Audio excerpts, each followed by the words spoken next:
Hi hello ನಮಸ್ತೆ. ಇವತ್ತು ನಮ್ಮ ಮನೇಲಿ ನಾಟಿ ಕೋಳಿ ಸಾರು. ಹೇಳ್ತಿದ್ರೇ ಬಾಯಲ್ಲಿ ನೀರು ಹೊರ್ತಿದ್ಯಾ? ಹಾಗಾದರೆ ಬನ್ನಿ ನಮ್ಮ ಮನೇಲಿ ಹೇಗೆ ಮಾಡ್ತಾರೆ ಅಂತ ತೋರಿಸ್ಕೊಡ್ತೀನಿ. ಈಗ ಪ್ಯಾನ್ಗೆ 2 ಸ್ಪೂನ್ ಆಫ್ ಆಯಿಲ್ ಹಾಕ್ಕೊಳ್ಳಿ. 2 ದೊಡ್ಡ ಈರುಳ್ಳಿ ಹಾಕ್ಕೊಳ್ಳಿ. ಮತ್ತು 6ರಿಂದ 8 ಒಣಮೆಣ್ಸಿನ್ಕಾಯಿ, 8ರಿಂದ 7 ಬ್ಯಾಡಗೆ ಮೆಣಸಿನ್ಕಾಯಿ ಹಾಕ್ಕೊಳ್ಳೋಣ. ಇದೊಂದು ಸ್ವಲ್ಪ ಹೊತ್ತು ಫ್ರೈ ಮಾಡ್ಕೊಳ್ಳಿ. ಮತ್ತು ಇಲ್ಲಿ 6ರಿಂದ 7 ಹಸಿಮೆಣ್ಸಿನ್ಕಾಯಿ, 1 ಕಪ್ ಪುದೀನ, 1 ದೊಡ್ಡ ಬೆಳ್ಳುಳ್ಳಿ, 2 ಇಂಚ್ ಶುಂಠಿ ಹಾಕಿ ಚೆನ್ನಾಗಿ ಫ್ರೈ ಮಾಡ್ಕೊಳ್ಳೋಣ. ನೋಡಿ ಎಷ್ಟು ಕಲರ್ಫುಲ್ಲಾಗಿ ಕಾಣ್ತಿದೆ ಎಲ್ಲ. 2 ನಿಮಿಷ ಚೆನ್ನಾಗಿ ಫ್ರೈ ಮಾಡಿದ್ಮೇಲೆ 3 ಚಕ್ಕೆ, 6ರಿಂದ 7 ಲವಂಗ ಮತ್ತು 1/2 ಸ್ಪೂನ್ ಕಾಳು ಮೆಣಸು ಹಾಕಿ ಚೆನ್ನಾಗಿ ಫ್ರೈ ಮಾಡ್ಕೊಳ್ಳಿ. ನಂತರ ಇದಕ್ಕೆ 2.5 ಸ್ಪೂನ್ ಧನಿಯಾ ಹಾಕಿ ಚೆನ್ನಾಗಿ ಫ್ರೈ ಮಾಡ್ಕೊಳ್ಳಿ. ಕಾಳು ಇಳ್ದಿರೋರು ಇದಕ್ಕೆ ಪೌಡ್ರು ಕೂಡ ಬಳಸ್ಬೋದು. ಇಲ್ಲಿ ನಾನು 5ರಿಂದ 6 ಗೋಡಂಬಿ ತೊಗೊಂಡಿದ್ದೀನಿ.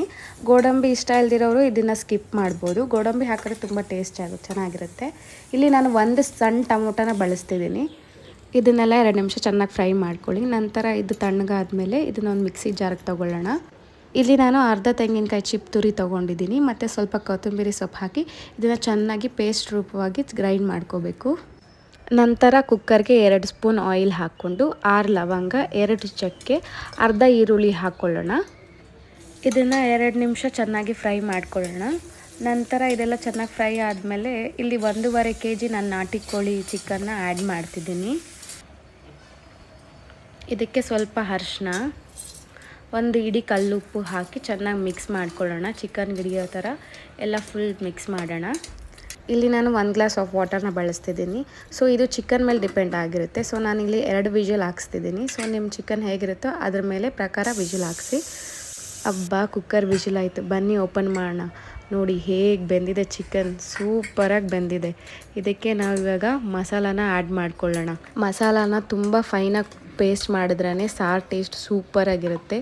ಸೊ ಇದನ್ನು ಚೆನ್ನಾಗಿ ಚಿಕನ್ಗೆ ಹಿಡಿಯೋ ಥರ ಚೆನ್ನಾಗಿ ಮಿಕ್ಸ್ ಮಾಡಬೇಕು. ನೋಡಿ ಏನು ಸಖತ್ತಾಗಿ ಮಿಕ್ಸ್ ಆಗ್ತಿದೆ. ಇಲ್ಲಿ ನಾನು 1 ಗ್ಲಾಸ್ ಆಫ್ ವಾಟರ್ನ ಯೂಸ್ ಮಾಡ್ತಿದ್ದೀನಿ. ಸೊ ನಿಮ್ಗೆ ಇನ್ನೂ ಬೇಕು ಅಂದರೆ ನಿಮಗೆ ಎಷ್ಟು ನೀರು ಬೇಕೋ ಅಷ್ಟು ಹಾಕ್ಕೋಬೋದು. ಇಲ್ಲಿ ನಾನು 1 ವಿಷಲ್ನ ಹಾಕಿಸ್ಕೊಂಡಿದ್ದೀನಿ. ಫೈನಲಿ ನಮ್ಮ ಸಾರು ರೆಡಿ ಆಯಿತು. ನೋಡಿ ಫೈನಲ್ ಹೇಗಿದೆ ಅಂತ. ಸೊ ಇನ್ಯಾಕೆ ತಡ, ನೀವು ಮಾಡ್ಕೊಂಡು ತಿನ್ನಿ, ಹೇಗಿದೆ ಟೇಸ್ಟನ್ನು ಕಮೆಂಟ್ ಮಾಡಿ. ಲಾಸ್ಟಲ್ಲಿ ಸ್ವಲ್ಪ ಕೊತ್ತಂಬರಿ ಹಾಕ್ಕೊಳ್ಳಿ. ಇದಕ್ಕೆ ಡೆಡ್ಲಿ ಕಾಂಬಿನೇಷನ್ ಮುದ್ದೆ ಇಲ್ಲ ದೋಸೆ. ಇದನ್ನು ನೀವು ಟ್ರೈ ಮಾಡಿ ಹೇಗಿದೆ ಅಂತ ಹೇಳಿ. ಮತ್ತು ನನ್ನ ಚಾನಲ್ನ ಫಾಲೋ ಮಾಡಿ.